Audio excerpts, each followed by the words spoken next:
Halo, Assalamualaikum warahmatullahi wabarakatuh. Bertemu lagi dengan saya Lutfi Bianto dari PPYLN Saruban. Di video kali ini saya akan membahas tentang gimana sih cara untuk memilih instalatir yang akan memasang instalasi di rumah kamu dengan benar. Dalam proses pengajuan pasang listrik baru, maka akan ada proses pemasangan instalasi listrik di dalam rumah. Nah, untuk memasang instalasi listrik dalam rumah ini dilakukan oleh badan usaha atau instalatir yang resmi. Memasang instalasi listrik membutuhkan biaya yang tidak sedikit. Karena itu akan sangat mengecewakan jika pemasangan instalasi listriknya dilakukan secara asal-asalan. Karena sering kita jumpai pemasangan instalasi listrik yang dilakukan oleh teknisi abal-abal dengan prinsip yang penting nyala. Nah, prinsip yang penting nyala ini sangat-sangat tidak cocok dalam pemasangan instalasi listrik ini karena tidak mempertimbangkan mengenai efisiensi, keamanan, keselamatan dari penggunaan instalasi tersebut. Karena pada dasarnya listrik adalah benda yang berbahaya yang dimanfaatkan oleh manusia guna kepentingannya. Karena itu dalam mengurus benda berbahaya ini dibutuhkan tenaga teknik yang benar-benar berpengalaman dan berkompeten. Karena itu saya akan sampaikan beberapa poin yang bisa kalian gunakan sebagai acuan dasar dalam memilih instalatir yang benar berikut ini.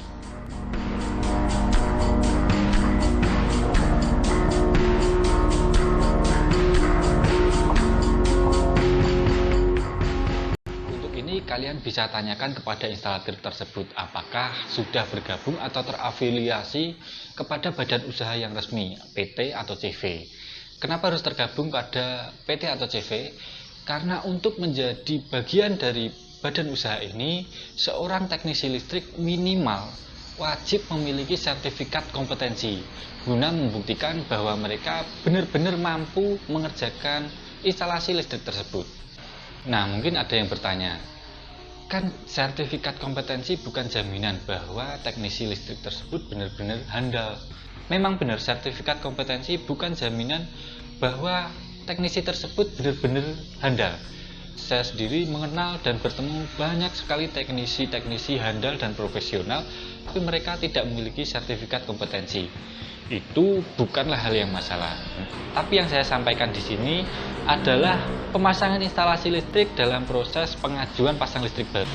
Karena pada proses pengajuan pasang listrik baru, kamu harus ingat bahwa akan ada proses untuk penerbitan NIDI dan juga penerbitan SLO.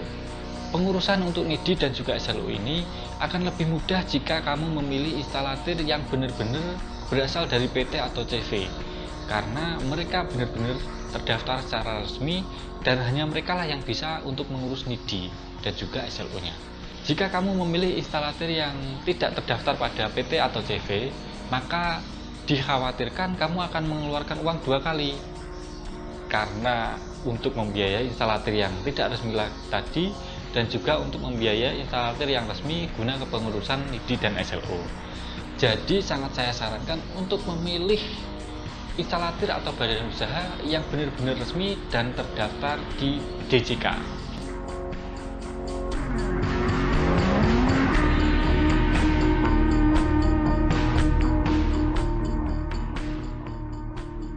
Penggunaan instalasi tidak hanya 1 atau 2 minggu, bahkan pemakaiannya bisa sampai berpuluh-puluh tahun.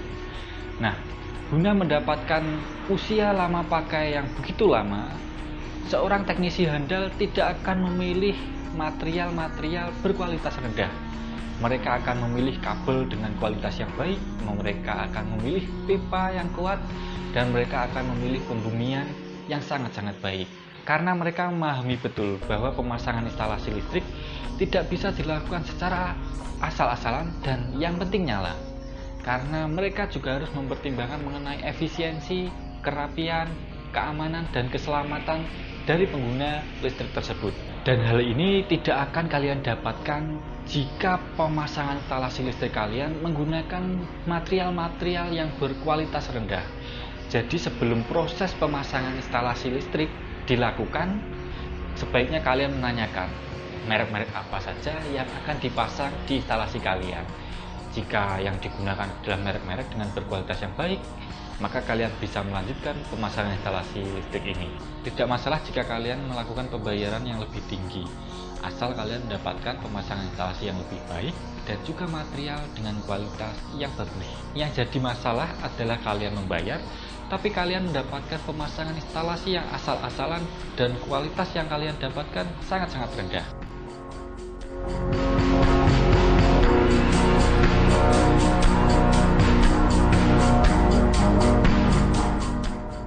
Ini sebenarnya poin yang sama dengan yang sebelumnya, bahwa seorang instalasi yang handal akan melakukan pemasangan dengan sangat-sangat rapi. Karena kita tahu sendiri, saat proses pemasangan instalasi akan ada pipa-pipa yang dipasang, kabel-kabel yang disambungkan.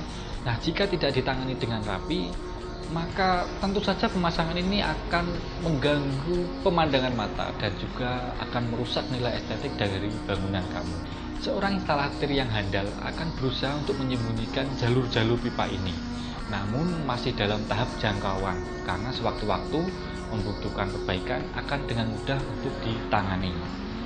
Dan hal ini hanya bisa dilakukan oleh mereka instalatir handal karena mereka sudah memiliki pengalaman yang sangat-sangat banyak. Untuk mengetahui hal ini, kalian bisa menanyakan kepada instalatir tersebut tempat-tempat mana saja sebelumnya yang dipasang oleh instalatir tersebut.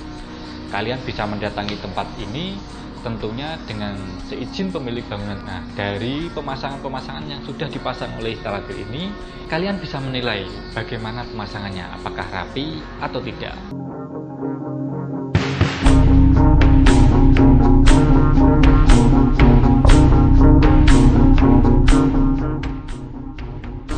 Sama halnya dengan benda-benda lainnya, pemasangan instalasi listrik ini juga mengalami penurunan kualitas seiring dengan waktu dan juga lamanya pemakaiannya. Penurunan kualitas ini bisa diakibatkan banyak hal, mulai dari kabel yang kendor, kabel putus, ataupun dari kebocoran-kebocoran lainnya. Nah, disinilah seorang instalatir handal siap menangani perbaikan tersebut, karena merekalah yang memasang instalasi tersebut, maka akan lebih mudah jika instalasi tersebut yang menangani perbaikannya. Perbaikan instalasi akan membutuhkan waktu yang lebih lama jika dilakukan bukan oleh instalatir yang memasangnya, karena mereka harus membaca ulang jalur-jalur instalasi yang terpasang di bangunan tersebut. Hal-hal seperti membaca ulang jalur listrik ini tidak akan perlu waktu lama jika dilakukan oleh instalatir yang memasang instalasi tersebut, sehingga akan mempermudahkan dalam proses perbaikannya.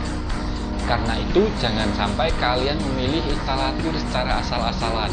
Mereka siap memasang instalasi di bangunan kalian, tapi ketika ada kerusakan, mereka bahkan tidak bisa dihubungi dan mereka menghilang begitu saja. Itu yang harus kalian hindari. Nah, itu adalah poin-poin sederhana yang saya sampaikan yang bisa kalian gunakan sebagai acuan dalam memilih instalatir yang baik.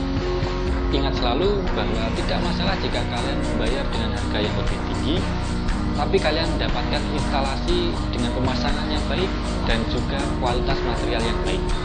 Yang jadi masalah adalah kalian membayar dengan harga tinggi, tapi kalian mendapatkan pemasangan instalasi yang asal-asalan dan juga dengan kualitas material yang sangat-sangat rendah. Demikian video kali ini yang bisa saya sampaikan. Jika kalian memiliki pertanyaan mengenai kelistrikan atau pasang listrik baru, bisa kalian tanyakan di kolom komentar bawah. Dan jika kalian rasa video ini bermanfaat, kalian bisa share dan bagikan ke teman-teman kalian. Sampai jumpa di video selanjutnya.